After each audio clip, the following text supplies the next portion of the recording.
Good morning and welcome to a very special Sunday, Freedom Sunday.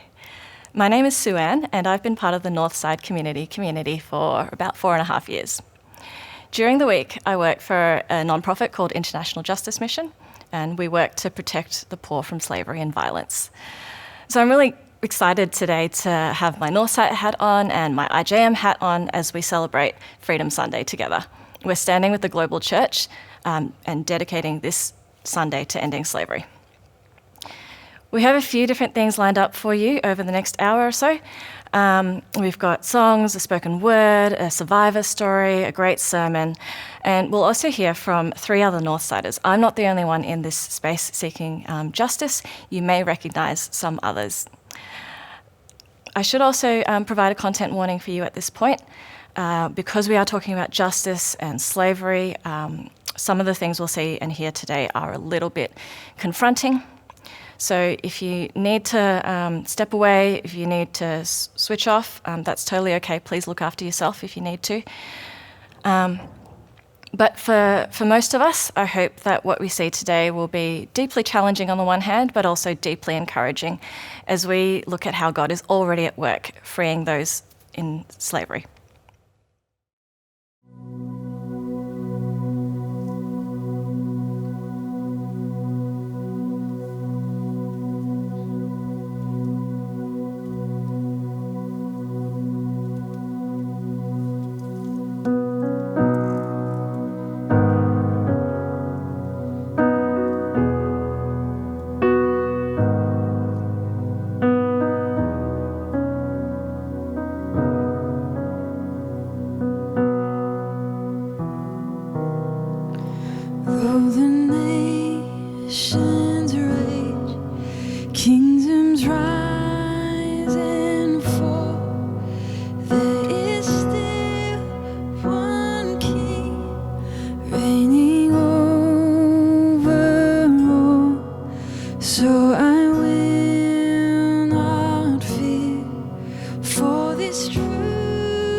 Savior King, then my joy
150 billion a year, 40 million souls, 1 in 4 a child, 99% women and girls, 4 billion unprotected.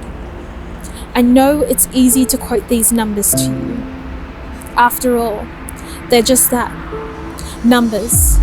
Numbers don't cry out. Numbers don't raise the hairs on your neck.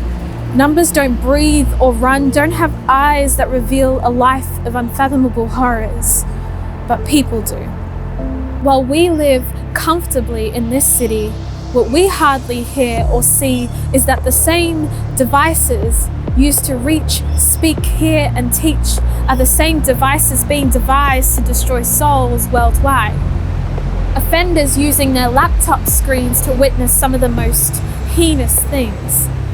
In countries like the Philippines, little boys and girls locked up by so-called loved ones, beaten, violated, abused, spat on, and refused their dignity, their sanity, their capacity to be a child stripped bare by even their own.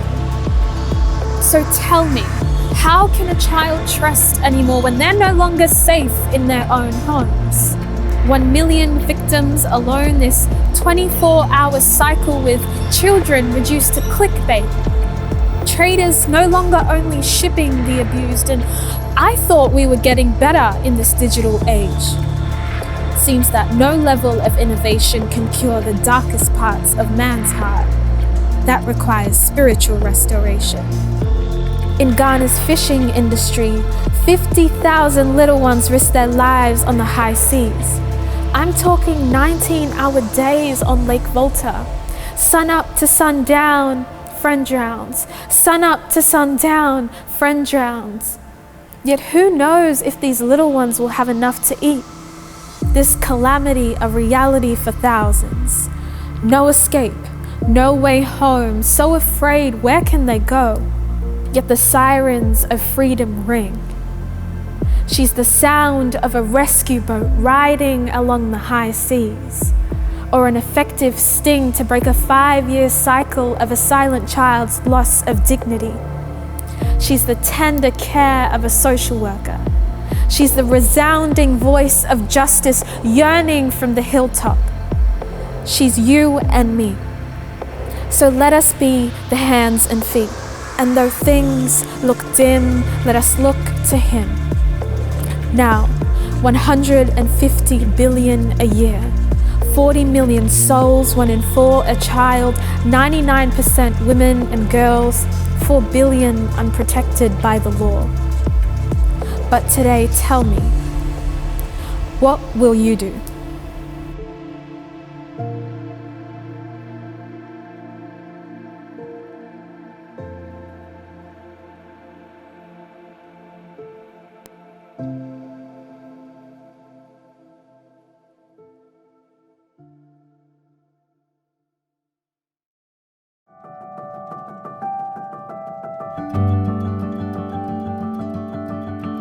Since the beginning of time, God has stood with His people against their suffering.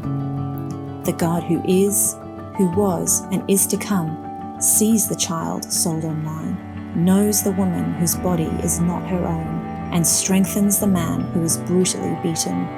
Throughout history, God has not forgotten His people.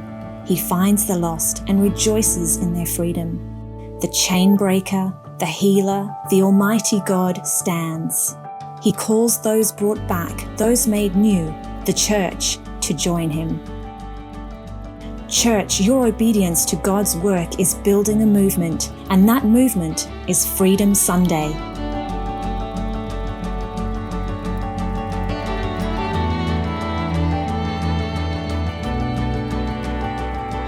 On Freedom Sunday, tens of thousands of churches all over the world gather together to call attention to the oppressed, to consider how the Bible calls us to seek justice, to pray for rescue and restoration, and to praise the God who first created freedom and gives it generously, whether to 1 or 1,000.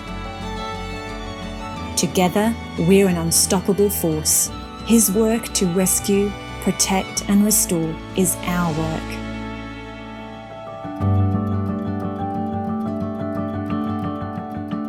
This Freedom Sunday, we celebrate, take a stand together against slavery and for freedom with the one who frees us.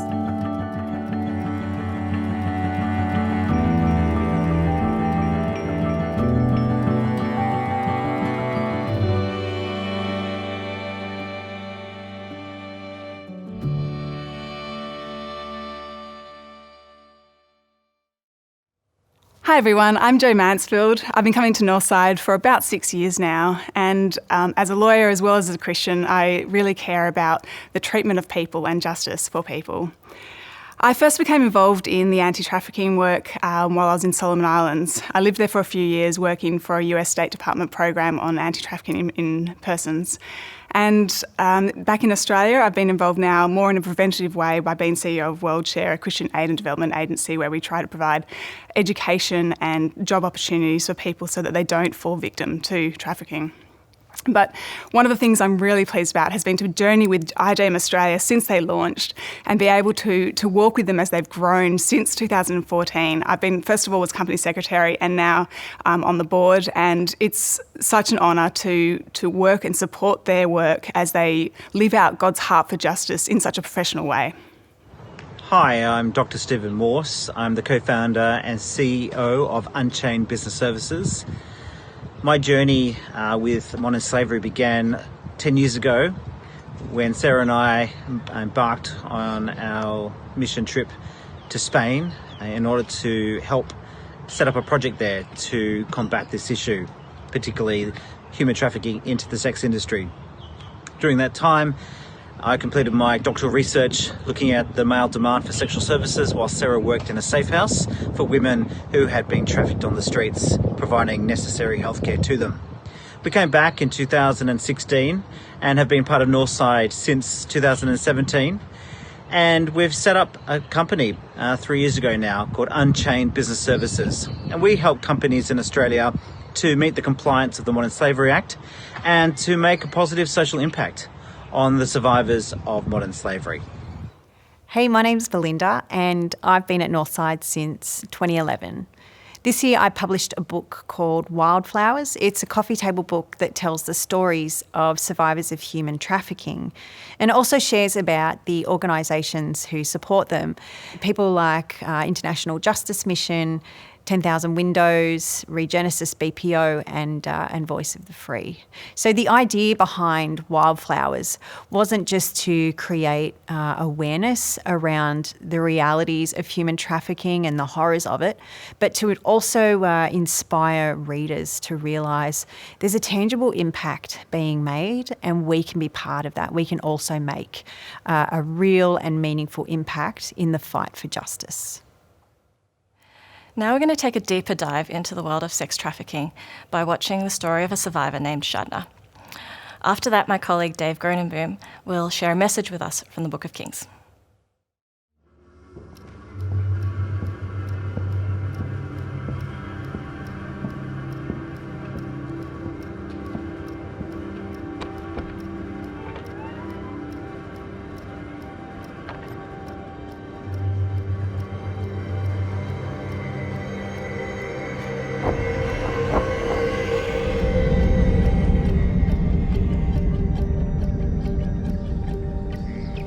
আমার নাম সাধনা।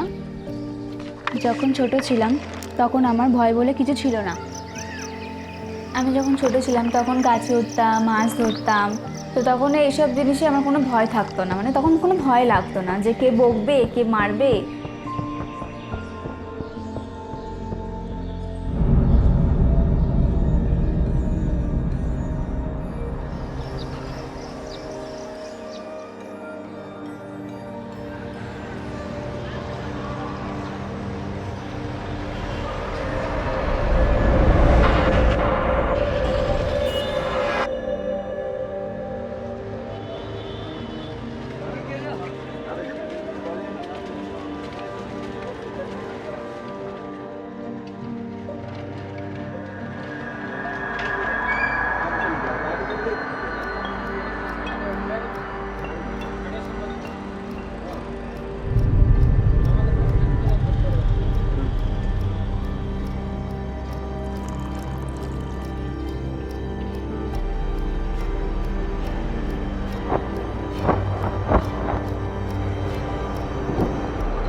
আমার সঙ্গে যেটা হয়েছিল সেটা থেকে আমি খুব ভয় পেয়ে গেছিলাম।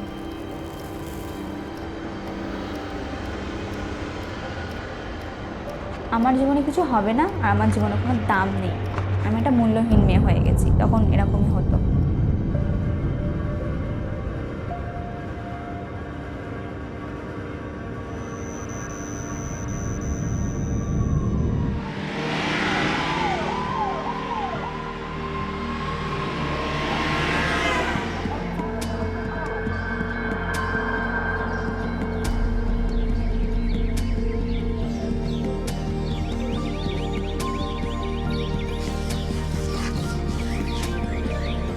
এখন আগের থেকে আমি অনেক বেশি সাহসী হয়ে গেছি।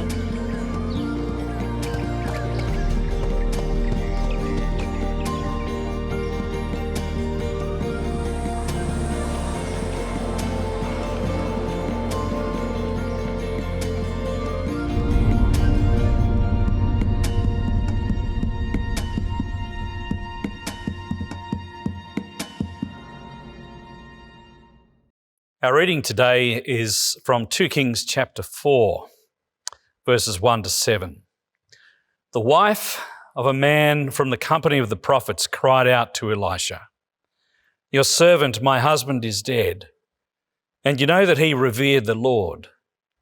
But now his creditor is coming to take my 2 boys as his slaves."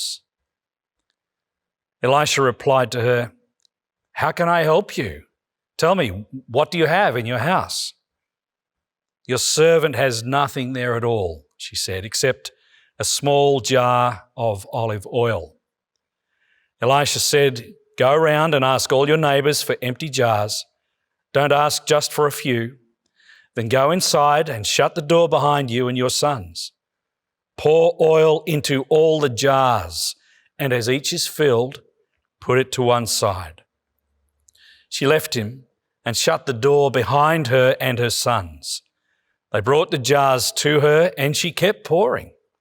When all the jars were full, she said to her son, "Bring me another one."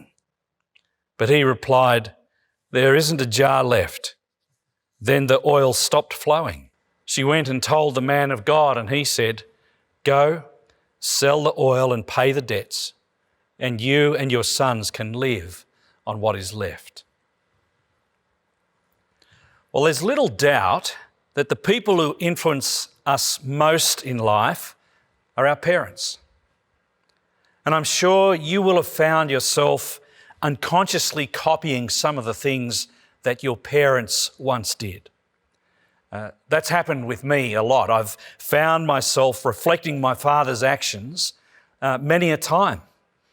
The way that I sit at a desk when I read, the way I hold my body, it's just like my dad.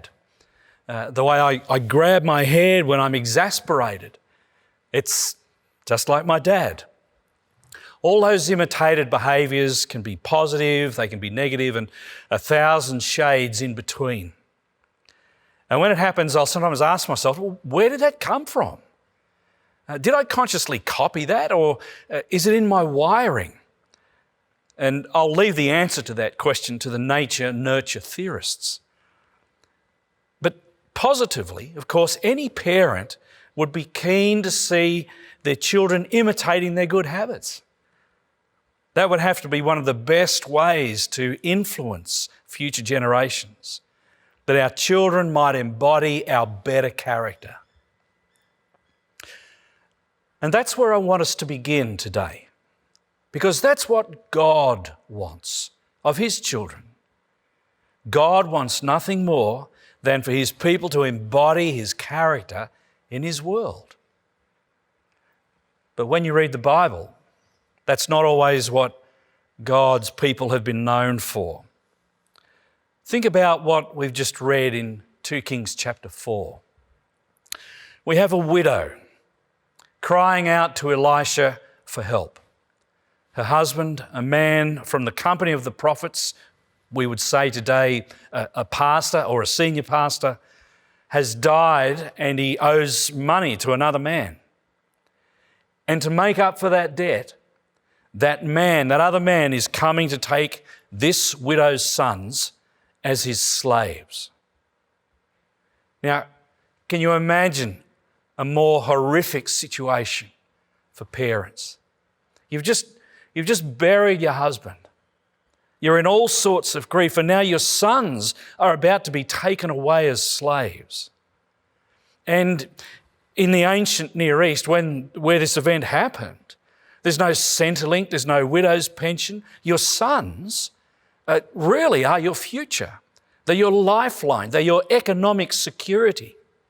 Your sons are your only hope. And so it's a double tragedy. You'll end up on the street and they will be held in slavery. And so you're desperate, you're terrified, you're inconsolable. Something's got to be done. Now, what might be harder for us to contemplate than that is that slavery isn't just a feature of this story. Slavery is worse today than it's ever been, with over 40 million people in its horrifying grip. I want to tell you a story about a girl named Shadna. As a child, Shadna was filled with energy and adventure. She loved fishing, she loved climbing trees for mangoes and coconuts. But when she was just 11 years old, Shadna's father died. And all of a sudden, she was expected to contribute to the family's upkeep. And when Shadna was 14, her family moved to a nearby city to look for work. And in this massive city, Shadna was introduced to a woman, and Shadna thought she would be employed to help out around this woman's house. But when Shadna arrived, she was brought to a room full of strange men, empty beer bottles and stale cigarette smoke. And Shadna remembers, the lady told me not to worry, as I would get a nice job and I would earn lots of money. But something didn't feel right. She says, I asked them to let me leave and they just told me to sit and have a glass of water. And I don't remember anything after drinking that water. She woke up hours later, disoriented, naked, afraid. Her clothes were strewn everywhere. And the apartment turned out to be a private brothel. Shadna was horrified to learn that she'd been raped, and she was now regarded as the brothel owner's property. And for 2 months, Shadna and 2 or 3 others would be sold for sex several times a day. And Shadna remembers, I'd lost all hope of getting out. I had no hope left at all, and I felt as if I had become a worthless human being.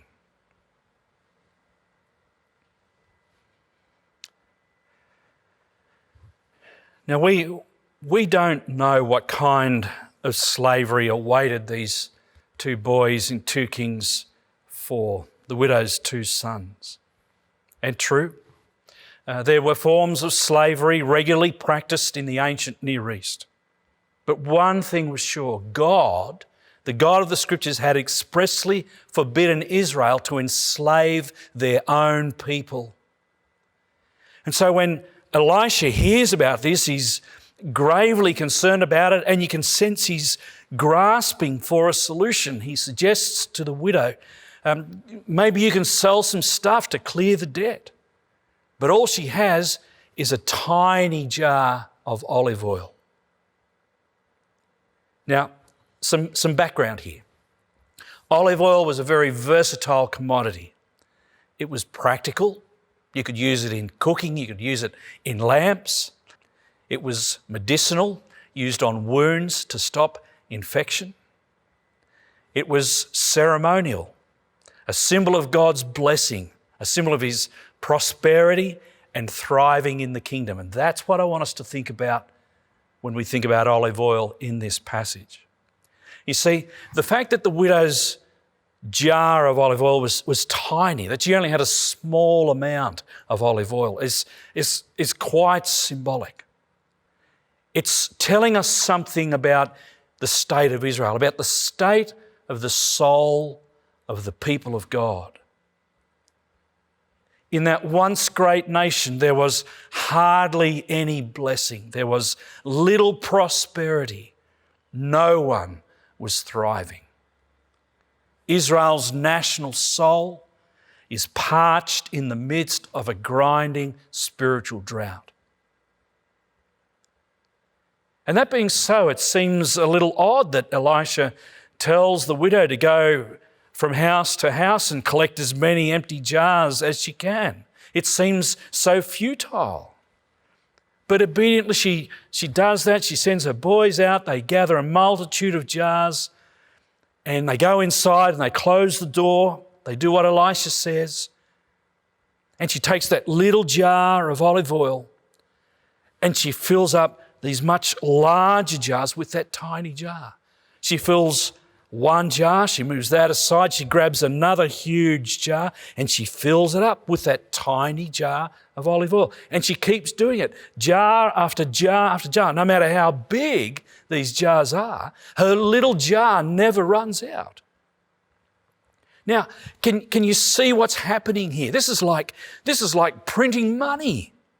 It's like seeing a homeless person on the side of the street and pulling a $10 note, your last $10 out of your wallet and giving it to that person, and looking at your wallet and there's another $10 there.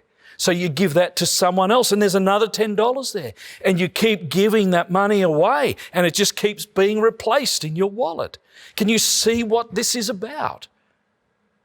In this miracle, God is changing her life. God is making it all happen so she can sell this oil and cancel the debt. This is incredible. This is an act of freedom from the living God. Again, think of the symbolism. Think of what this is saying to Elisha's contemporaries. Through Elisha, the Lord is breaking the curse of slavery and setting the captives free.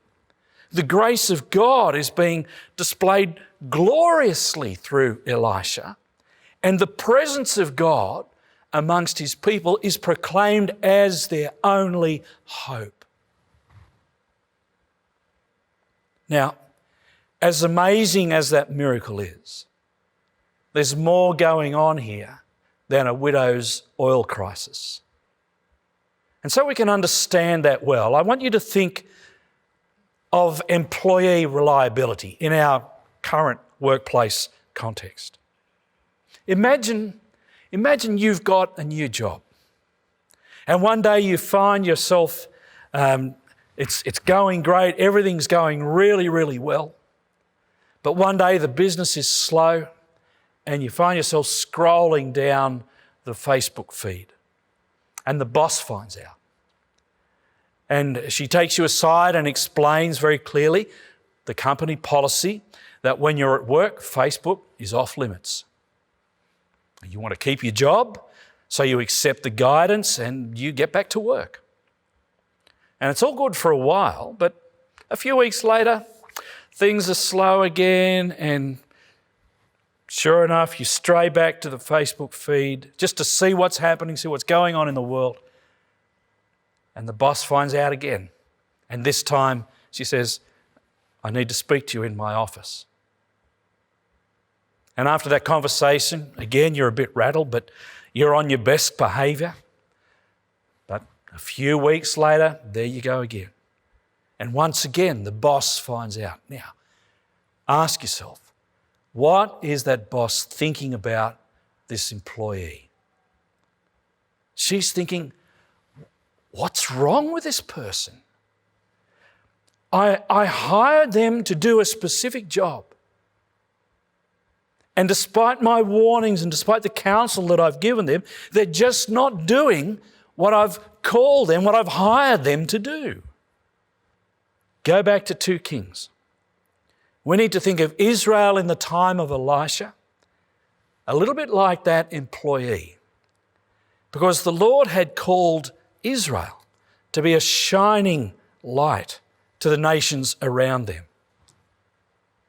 I'm going to read some verses from Exodus 19, verses 4 to 6, and listen to what God calls his people to do and to be. You yourselves have seen what I did to Egypt, and how I carried you on eagle's wings and brought you to myself. Now, if you obey me fully and keep my covenant, then out of all the nations you will be my treasured possession. Although the whole earth is mine, you will be for me a kingdom of priests and a holy nation. These are the words you are to speak to the Israelites. You see, God's people, Israel, they were called to be a national embodiment of how wonderful, how unique, how distinctly different life would be when it's lived under the lordship of our God and Father. This was their calling. This was their job. And of course, that would come to expression in many ways. Exodus 20 and the commands that follow show us a lot of that ways. But one of the specific ways would be how the people of Israel treated the poor and the vulnerable, the widows and the orphans. In fact, just a few chapters on from 19 in Exodus 22, we read, "Do not take advantage of the widow or the fatherless. If you do and they cry out to me, I will certainly hear their cry." And you read the scriptures and time again, the Lord called his people to seek justice for the weak and the vulnerable members of their community. But time and again, they neglected it. Time and again, they refused to do so. Time and again, they paid more importance to the powerful and the strong than the weak and the vulnerable. And the terrible consequences was that it impacted their worship before the living God. In Isaiah chapter 1, from verse 10, we read these words. And make no mistake, God is not speaking to Sodom and Gomorrah here. Israel has become so bad, so corrupted, so unjust, so evil, that God calls Israel Sodom and Gomorrah. Hear the word of the Lord, you rulers of Sodom. Listen to the instruction of our God, you people of Gomorrah. The multitude of your sacrifices, what are they to me, says the Lord? I have more than enough of burnt offerings of rams and the fat of fattened animals. I have no pleasure in the blood of bulls and lambs and goats. When you come to appear before me, who has asked this of you, this trampling of my courts? Stop bringing meaningless offerings. Your incense is detestable to me. New moons, Sabbaths, and convocations, I cannot bear your evil assemblies. Your new moon feasts and your appointed festivals I hate with all my being. They have become a burden to me. I am weary of bearing them. When you spread out your hands in prayer, I hide my eyes from you. Even when you offer many prayers, I am not listening. Why? Because your hands are full of blood.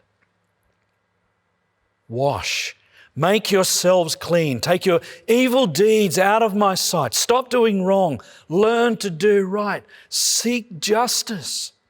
Defend the oppressed. Take up the cause of the fatherless. Plead the case of the widow. It's almost like God is saying to his people, do your job. Do your job. Speak up for the vulnerable and the widow and the oppressed. And interestingly, we can look at passages all through the scriptures, in Isaiah, in Amos, in the other prophets. And the clear message is this. when God's people act unjustly, if they neglect justice, their worship is meaningless. Their worship is offensive to God. God hates that kind of worship. And I find that an incredibly confronting reality for the church in the Western world, my church. You see, with this story, the most important question is not, how did this miracle happen? Or what's the significance of the oil? Or how come the little jar didn't run out? The most important question here is, what has happened to Israel? What has happened to the people of God that this widow can be oppressed, that her sons can be sold into slavery? What has happened to the people of God that they can even contemplate this? Is this what the people of God have become? What of the holy calling to embody the character of God to a watching world, to be a kingdom of priests, a holy nation, a people belonging to God? What's happened to that? And friends, this is why we should pay very close attention to God's call to us to be people of justice. Think of that opening illustration of imitating our parents and carrying the good things of their character into future generations. As we pray for the end of slavery on Freedom Sunday, as we rescue the enslaved, the church has the privilege of reflecting the character of God, the Father, to a watching world. We reflect the character of Jesus, who in his opening message in Luke 4 said he came to bring freedom for the prisoners, to set the oppressed free, to proclaim the year of the Lord's favour. Jesus came to make us citizens of his kingdom, the new Israel. Jesus enables and empowers that work through his cross, through his resurrection, through the indwelling and the presence of his Holy Spirit. We have the privilege of reflecting the New Testament church, where we read in Acts 4 that God's grace was so powerfully at work among that body of believers that there were no needy persons among them. We have the privilege of reflecting the character of the New Testament church, where caring for Gentile widows was as much a core ministry of the church as preaching the word. We reflect the character of the New Testament church, where even in a context of great persecution, the Apostle Peter called God's people to live such good lives amongst the pagans, that though they accuse you of doing wrong, they may see your good deeds and glorify God on the day he visits us. Friends, this is our job. This is our calling. This is our Freedom Sunday mandate. Jesus has brought us freedom, and in his name we will bring freedom to others. This is our calling, to reflect the heart and the passion and the character of the God of justice, to embody the mission and the person of Jesus.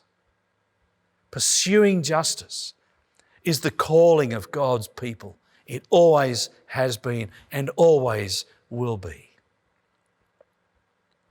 You see, today's church needs to learn how to restore justice and mercy to our core agenda. Because when God's people follow their calling, the kingdom of God is manifest in the world, and our glorious Lord receives the glory. And this is how it happened with Shadna. In January of 2013, Shadna was with a customer in one of the tiny rooms of that brothel when officers arrived at the house. Police and IJM staff had been working for weeks to investigate the brothel, and they were there on that day to rescue Shadna. And Shadna was placed in an aftercare facility where IJM trauma-informed counsellors began that work of gentle restoration. And in time, Shadna opened up. She was able to accept help and rebuild her self-image. And today, Shadna is a vibrant, confident woman living with aftercare around her in a community of friends and chasing the dreams that she had as a little girl. And Shadna even speaks at trafficking awareness programs in communities all across South Asia. And when she talks about her future, her resolve is serious. My dream is to complete my education, to get a job as a social worker, to hear the stories of other girls and to help them. You see, friends, not only was Shadna's slavery broken, but she became a breaker of the slavery cycle. And God is working through her to bring freedom and life to others. Seeking justice is just one of the ways that the people of God reflect the salt and light that Jesus has called us to be. It's just one of the ways that we reflect the character of God into some of the hardest places of the world. Seeking justice in this way is being salt and light, reflecting the character of God into some of the world's hardest places. This is really a way in which we can be fireflies, not just in our community, but all around the world. I'd like to invite you today to seek justice with me and with IJM. I'm inviting you because Micah 6:8 tells us to seek justice, love mercy, and walk humbly with our God. I'm making this invitation because Jesus calls us to love our neighbours as ourselves. I'm making this invitation because we've seen that God wants us to embody his character in the world. And I'm also excited to invite you into this work because I've seen that God is already at work in the lives of people like Shadna, releasing the captives from slavery. Shadna is free now because people like you sent help. And there are thousands of others in her country who are also free from slavery. But there are millions more there and right around the world, 40 million, who are still waiting for release. The good news is that just $100 can do a lot. It can fund a day of investigations, searching for and identifying girls like Shadna. And if we as a church could get together and raise $2,000, that would enable us to put on training for anti-trafficking police, equipping them with the skills that they need to conduct investigations and rescue operations, even as the crime of sex trafficking evolves in the digital age. If you'd like to be a part of this, head to ijm.org.au/FS20. There's also more information on that website if you'd like to just learn more about the issue. I'm super encouraged about this work of seeking justice because in the last 23 years, IJM has seen over 53,000 children, women and men released from different forms of slavery and violence. We've also seen millions more protected from being hurt in the first place because as we partner with local authorities, we see laws being effectively enforced, not just for the rich, but also for the poor, so that everyone is safe to thrive. Our goal is to see 500 million people right around the world protected by the year 2030. It's a huge vision, but we really want to rally as many people as possible and rally the church into this vision. What if the global church could be a leader in ending slavery? Wouldn't that be cool? I'd love for you to stand with us as we seek justice and continue to see how God is working to fix things in the world, to make things right, and to bring his kingdom here on earth.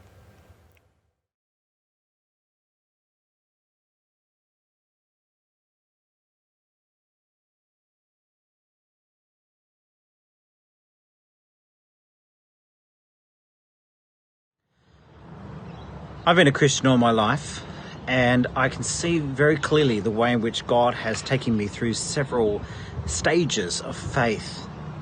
And I started off as an evangelical, reformed, moved into the charismatic movement, and have really become an advocate for social justice.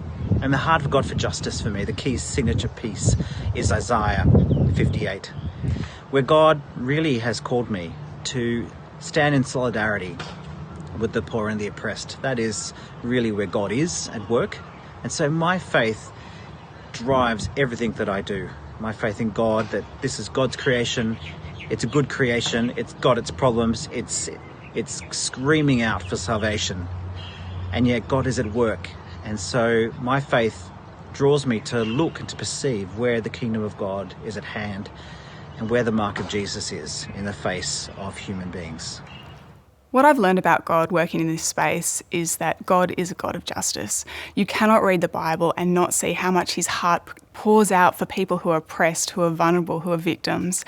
And it is a fantastic thing to be able to work in this space and to know that we are working as God's hands.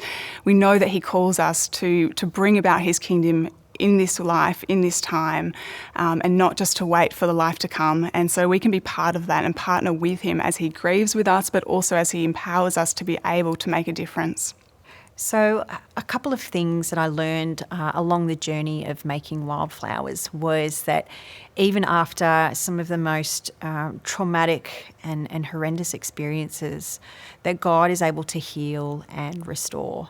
You know, to the point where during some of these interviews, we were learning from the survivors all about the process and the experience of forgiveness. I also learned that God is able to achieve extraordinary things through the most ordinary of people. You know, I'm not an award-winning photographer or an acclaimed journalist or author, and yet when I brought this before him, he opened door after door after door that I couldn't have even known existed in the first place. You know, he really does achieve extraordinary things through ordinary people. Well, thank you to Sue-Ann and Belinda and Joe and Dave and all that have brought us the service here today. Hasn't it been amazing to have such unique perspective on this topic of justice from Northsiders like this? So thank you so much for the way that you have brought all of this together, particularly Sue-Ann, who has organised everything behind the scenes. And I quickly want to say before we take communion that I really want to encourage us in whatever small way we can to answer that call to be a church that helps to equip the work of IJM as a key partner of ours, and we're so grateful for the work that they do in the kingdom. So if God leads you that way, then please know that we would want to encourage you to give generously to them. As we get ready to take communion now, this is, as always, a tangible reminder of all that Dave has shared with us this morning. Embodiment, that God, in seeing injustice in the world, didn't remain distant, but he embodied justice in the person of Jesus Christ. But most importantly, not only did he embody justice, but he also took on injustice. He identified with injustice at the cross as an innocent victim died.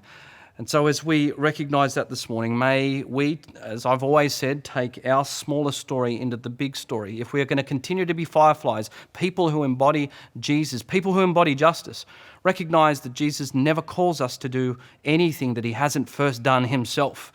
And we remember that now as we take communion. He said to his followers, and he says to us, "This is my body broken for you. This is my blood spilt for you. Do this in remembrance of me."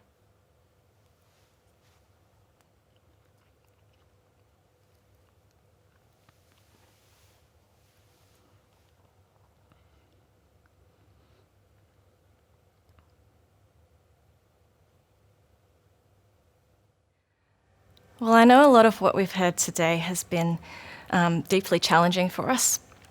And I want to remind us that the burden of freeing people from slavery lies with our Father, not with us.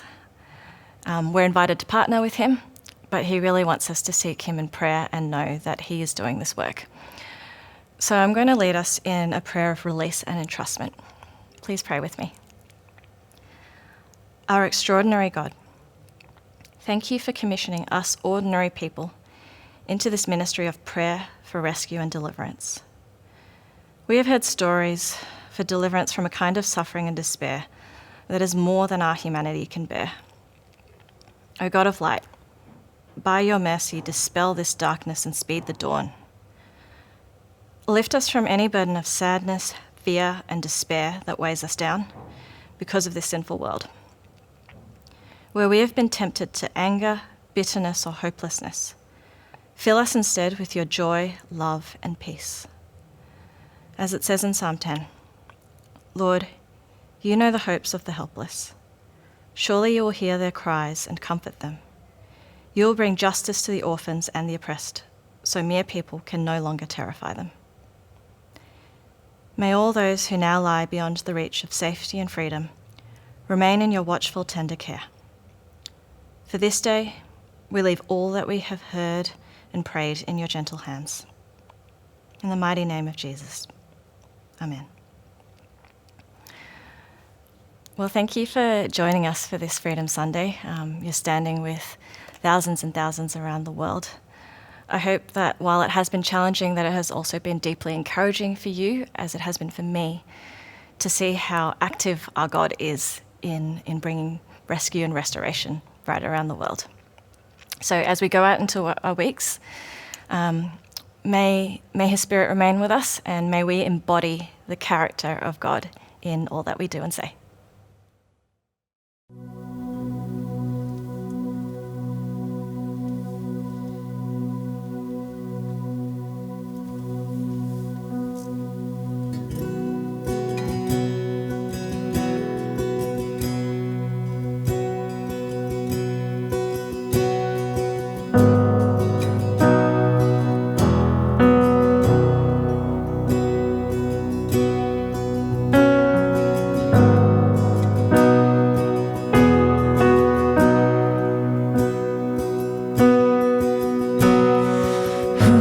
Commands all the hosts of heaven. Who else could make every king bow down? Who else could whisper and darkness trembles? Only a holy God. What other beauty demands such praises? What of the splendor outshines the sun? What of the majesty rules with justice? Only a holy God.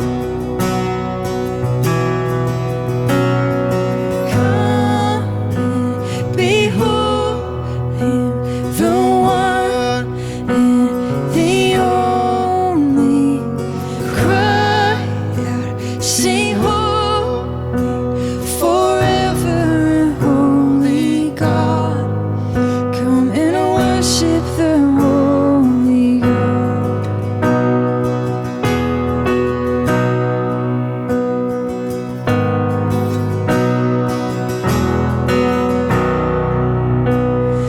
What other glory consumes like fire?